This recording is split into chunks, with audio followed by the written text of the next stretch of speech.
এই মুহূর্তে আবারও সেই পুলিশের সাথে আইনশৃঙ্খলা বাহিনীর সাথে এই সরকারি কর্মচারীদের ধাওয়া পাল্টা দেওয়া শুরু হয়েছে এবং কয়েক দফা সাউন্ড গ্রেনেড নিক্ষেপ করা হয়েছে। আপনারা যেমনটি এখন দেখছেন সাউন্ড গ্রেনেডের ধোঁয়া এখন উঠছে এবং বারবার যেমনটি দেখেছি কয়েক দফায় বিজিবি, সেনাবাহিনী, পুলিশ সহ এই নবম পে স্কেলের দাবিতে যারা আন্দোলন করছেন তাদেরকে ধাওয়া দিয়ে একপাশে কাকরাইলের এদিক দিয়ে বের করে দেওয়া হয়েছে এবং জল কামান প্রয়োগ করে ঠিক হোটেল কন্টিনেন্টালের উপাস দিয়ে ঠিক চলে যাবার জন্য তারা কয়েকবার ব্যবস্থা গ্রহণ করেছে এবং তারপরেও কিছুক্ষণ পরপরই ঠিক যখন এক পাশ দিয়ে এই বিক্ষুব্ধ সরকারি কর্মচারীদের ঠিক সরিয়ে দেওয়া হচ্ছে, আবার আরেক পাশ দিয়ে তারা এসে একত্রিত হচ্ছেন। আমি আগেই আপনাদের বলেছি তারাও এই কর্মচারীরা যেমনটি বলছেন যে দাবি না হওয়ার পর্যন্ত তারা এখান থেকে যাবেন না। এই একই চিত্র দেখছি ঠিক ফলে এক কথায় বলা যায় ঠিক ধাওয়া পাল্টা ধাওয়া চলছে। আমরা কয়েকজন আহতের খবরও পেয়েছি এবং বিপুল সংখ্যক আইন শৃঙ্খলা বাহিনী সদস্য এখানে অবস্থান করছেন। পুলিশ, বিজিবি, সেনাবাহিনী, ব্যাটালিয়ান পুলিশ সহ তারা কয়েকবার কয়েক দফা ঠিক টিয়ার সেল, সাউন্ড গ্রেনেড নিক্ষেপ করে তাদেরকে সরিয়ে দেওয়ার চেষ্টা করেছে। তবে আন্দোলনকারীরা বলছেন তাদের দীর্ঘদিনের দাবি, তারা বারবার প্রধান উপদেষ্টার কাছে এটি জানানোর চেষ্টা করেছেন। এর আগেও আপনারা জানেন কয়েক দফা আন্দোলন হয়েছে শহীদ মিনারে, প্রেস ক্লাবে সংবাদ সম্মেলন সহ। সেই জায়গায় দাঁড়িয়ে প্রধান উপদেষ্টা সহ সরকারি দপ্তরের কোনো পর্যায় থেকে তাদের সাথে এটি সুরাহা বা এটি মেনে নেওয়ার ব্যাপারে কোনো আলোচনা করা হয়নি বা এরকম কোনো তারা আশ্বাস পায়নি। ফলে এবার এই দাবি মেনে নেওয়া না পর্যন্ত তারা এই রাজপথ ছাড়বেন না এমনটি বলছেন অনেকেই। টিয়ার সেল এবং সাউন্ড গ্রেনেডের ফলে বেশ কয়েকজন আহত হয়েছেন এমনটিও দেখেছি। আপনারা দেখছেন ঠিক কাকরাইল মসজিদের ওই পাশটি দিয়ে যাদেরকে ধাওয়া দিয়ে বের করে দেওয়া হয়েছে, ঠিক সেখান থেকে বিজিবি সদস্যরা বা পুলিশের সদস্যরা এই পাশ দিয়ে আসছেন এবং বিপরীত পাশ দিয়ে আবার আন্দোলনকারীরা এই যমুনা অভিমুখে বা যমুনার প্রধান ফটকের সামনে এসে জড়ো হওয়ার চেষ্টা করছেন। তবে পুলিশের বা আইনশৃঙ্খলা বাহিনীর পক্ষ থেকে বারবারই তাদেরকে এই প্রধান উপদেষ্টা কার্যালয়ের সামনে থেকে সরে যাওয়ার চেষ্টা আহ্বান জানানো হয়েছে। সকাল ঠিক 10টার পরবর্তীতেই আমরা দেখেছি শাহবাগের ওপাশ থেকে এই বিশাল একটি মিছিল নিয়ে বা এই বিশাল সংখ্যক সরকারি কর্মচারীরা এই যমুনা অভিমুখে যাত্রা শুরু করেন এবং তারপরে প্রথমে তারা শাহবাগে পুলিশের ব্যারিকেডের সম্মুখীন হন, সেটি ভেঙে তারা আবার সামনে এগিয়ে যান এবং পরবর্তীতে আপনারা জানেন হাদি হত্যার বিচারের দাবিতে হোটেল ইন্টারকন্টিনেন্টালের সামনে একটি ব্যারিকেড দেওয়া হয়েছিল, সেখানে আন্দোলন চলছিল এবং সেই ব্যারিকেড প্রতিরোধ করে সেটি ভেঙে আবার ডিঙিয়ে সামনে এগিয়ে আসে। অর্থাৎ তারা বলা যায় একদম যমুনার প্রধান যে ফটক প্রধান উপদেষ্টার বাসভবনের সামনে চলে আসেন এবং সেখানে আইন শৃঙ্খলা বাহিনীর কয়েক স্তরের সদস্যদের ঠিক ব্যারিকেডে তারা আটকে যান এবং সেখানে শান্তিপূর্ণ কর্মসূচি পালন করার আহ্বান জানাচ্ছিলেন। বিভিন্নভাবে মাইকিং করে যারা এখানে অবস্থান করছেন তাদেরকে এই কর্মচারীদের পক্ষ থেকে বারবার আহ্বান করা হচ্ছিল এখানে বসে গিয়ে শান্তিপূর্ণভাবে তারা কর্মসূচি পালন করার জন্য। ঠিক তার পরবর্তীতে ঠিক প্রধান সড়ক থেকে সরে যাওয়ার জন্য বারবার আইন শৃঙ্খলা বাহিনীর সদস্যরা অনুরোধ করার পরেও সরে না যাওয়ায় জলকামান প্রয়োগ করা হয় ঠিক 11:30টার সময় এবং জলকামানের সাথে সাথে কয়েকটি সাউন্ড গ্রেনেড এবং টিয়ার সেল নিক্ষেপের ঘটনাও আমরা দেখেছি। এবং এই মুহূর্তে ঠিক এই যমুনার আশপাশে যে কয়েকটি ফটক রয়েছে অর্থাৎ প্রবেশ পথ রয়েছে, প্রত্যেকটি পথেই ব্যারিকেড তৈরি দেওয়া হয়েছে এবং যাদেরকে আইন শৃঙ্খলা বাহিনীর সদস্যরা বের করে দিচ্ছেন তারা যেন আর প্রবেশ করতে না পারে এদিকে সেই বিষয়টিও নজরে রাখা হচ্ছে। তবে আন্দোলনকারীরা বারবার বলছেন তাদের দীর্ঘদিনের দাবি, তাদের যে বেতন সেই বেতন স্কেলে পরিবারের চাহিদা মেটানো বা সন্তানদের উচ্চশিক্ষা দেওয়ার জন্য ভালো শিক্ষা প্রতিষ্ঠানে ভর্তি করার জন্য যেই পরিমাণ খরচ এবং দ্রব্যের যে ঊর্ধ্বগতির মূল্যের যে ঊর্ধ্বগতি সেই জায়গায় দাঁড়িয়ে তারা ঠিক মানিয়ে নিতে পারছেন না। এই দাবিতেই তারা দীর্ঘদিন যাবত এই আন্দোলনটি করছেন এবং প্রধান উপদেষ্টা বরাবর বারবার যাবার চেষ্টা করেছেন, সেখানে তাদের দাবির যেই বিষয়গুলো সেটি জানানোর চেষ্টা করেছেন, কিন্তু কখনোই তারা সে জায়গায় সফল হননি বা সরকারের পক্ষ থেকে কোনো দপ্তরে থেকে তাদেরকে কোনো ধরনের আশ্বাস বা যোগাযোগের চেষ্টা করা হয়নি। ফলে তারা কঠোর কর্মসূচির ডাক দিয়েছিলেন। গতকাল বৃহস্পতিবারই আমরা যেমনটি জেনেছিলাম, গণমাধ্যমে জানানো হয়েছিল আজ বড় আকারে এই বিক্ষোভ মিছিলটি হবে এবং সেই মিছিল থেকে দাবি আদায় না হওয়া পর্যন্ত তারা ঘরে ফিরবে না এমনটি বলছেন। এবং আমরা যেমনটি দেখেছি ঠিক প্লেট থালা হাতে বা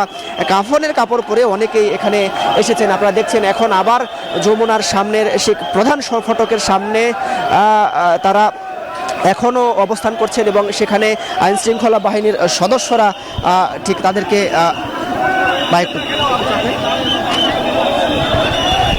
সেখানে বারবার তাদেরকে বোঝানোর চেষ্টা করছেন এবং দেখছেন সেনাবাহিনী ঠিক প্রধান ফটকে বসে আপনারা দেখছেন পুলিশ আবার তাদেরকে সরে যাওয়ার জন্য ঠিক যে পাশটা আপনাদের বলছিলাম কাকরাইলের ওই পাশ থেকে পুলিশের যে সদস্যরা ওই পাশটা ফাঁকা করে এসেছিলেন তারা এসেই আবার এই প্রধান ফটকের সামনে আবার এখানে যারা অবস্থান করছিলেন তাদেরকে লাঠিচার্জের মাধ্যমে সরিয়ে দেওয়ার চেষ্টা করছেন এবং বিক্ষুব্ধরা ঠিক এই মিন্টু রোডের দিকে তারা চলে যাচ্ছেন এবং সেই জায়গায় আবার একটি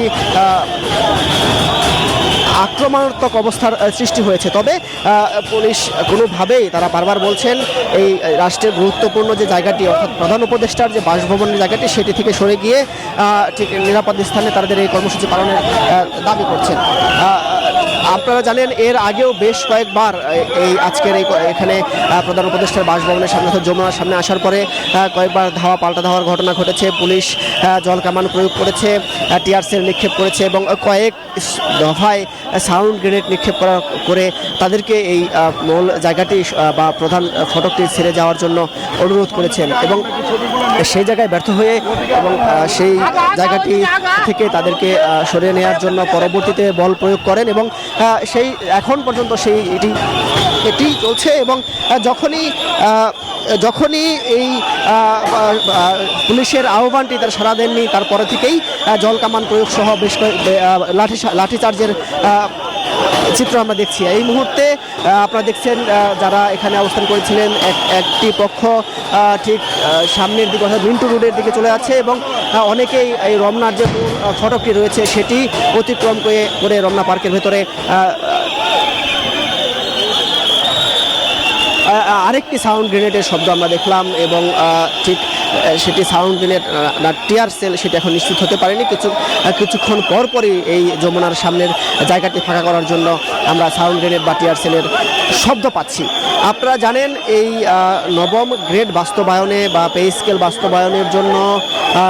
দীর্ঘদিন যাবৎ আন্দোলনকারীরা এই সরকারি কর্মচারীরা বিভিন্নবার বিভিন্ন কর্মসূচির ডাক দিয়েছেন। আমরা ঠিক তার পরবর্তীতে কয়েক দফা কর্মসূচি পালন করেছেন তারা এবং সরকারের দৃষ্টি আকর্ষণ করেছেন এবং সেটি পে স্কেল বাস্তবায়নে সরকারের পক্ষ থেকে আশ্বাস চেয়ে আসছিলেন এবং এর আগেও প্রেস ক্লাবে সংবাদ সম্মেলন, শহীদ মিনারে বিক্ষোভ সহ এবং শাহবাগে কয়েকবার একত্রিত হয়েছেন এবং এই যে ধাওয়া পাল্টা ধাওয়া আইন শৃঙ্খলা বাহিনীর সাথে সে চিত্রও আমরা এর আগেও দেখেছি এবং আজ এই কর্মসূচি বৃহৎ আকারে কর্মসূচি পালনের জন্য গতকালই গণমাধ্যমে জানানো হয় এবং তার পরবর্তীতে আজ সকাল 10টার পর থেকেই তারা শাহবাগ হয়ে হোটেল ইন্টারকন্টিনেন্টালের সামনে থেকে এই প্রধান উপদেষ্টার বাসভবনের যে সড়কটি সেখানে এসে অবস্থান করে এবং কয়েক দফা পুলিশের ব্যারিকেড অতিক্রম করে তারা এখানে এসেছেন এবং আসার পরেও প্রায় 30 মিনিটের মতো এখানে তারা অবস্থান করেছেন এবং সেখানে শান্তিপূর্ণভাবেই কর্মসূচি পালন করছিলেন এবং মিছিল বা স্লোগানে তারা এখানে অবস্থান করছিলেন। তবে পুলিশের পক্ষ থেকে বা আইন শৃঙ্খলা বাহিনীর পক্ষ থেকে এই রাষ্ট্রের গুরুত্বপূর্ণ যে জায়গাটি এখানে এই অবস্থানটি না করে এবং প্রধান সড়কটি ছেড়ে দিয়ে অন্য কোথাও অবস্থান করার আহ্বান জানানো হচ্ছিল, সেটিতে সাড়া না দেয় এবং এক পর্যায়ে পুলিশ জলকামান প্রয়োগ করে এবং তার পরবর্তীতে টিয়ার সেল বা সাউন্ড গ্রেনেড নিক্ষেপ করে এবং লাঠিচার্জের মাধ্যমে এখানে ফাঁকা করার চেষ্টা করা হচ্ছে। তবে যেমন চিত্র এখন আপনারা দেখছেন বিপুল সংখ্যক আইন শৃঙ্খলা বাহিনী সদস্য, পুলিশ, বিজিবি, সেনাবাহিনী, র্যাব সহ এবং ব্যাটালিয়ান সহ পুলিশ এই আইন শৃঙ্খলা বাহিনীর ব্যাপক সদস্য এখানে দায়িত্ব পালন করলেও এই সরকারি কর্মচারীরা যারা এখানে বিক্ষোভে এসেছিলেন তাদেরকে কিন্তু ঠিক এখানে সরিয়ে জায়গাটি ফাঁকা করা সম্ভব হচ্ছে না। কিছুক্ষণ পরই অর্থাৎ ফাঁকা করার কয়েক মুহূর্তের মধ্যেই আবার সেই জায়গায় আবার তারা একত্রিত হচ্ছেন। আপনারা যদি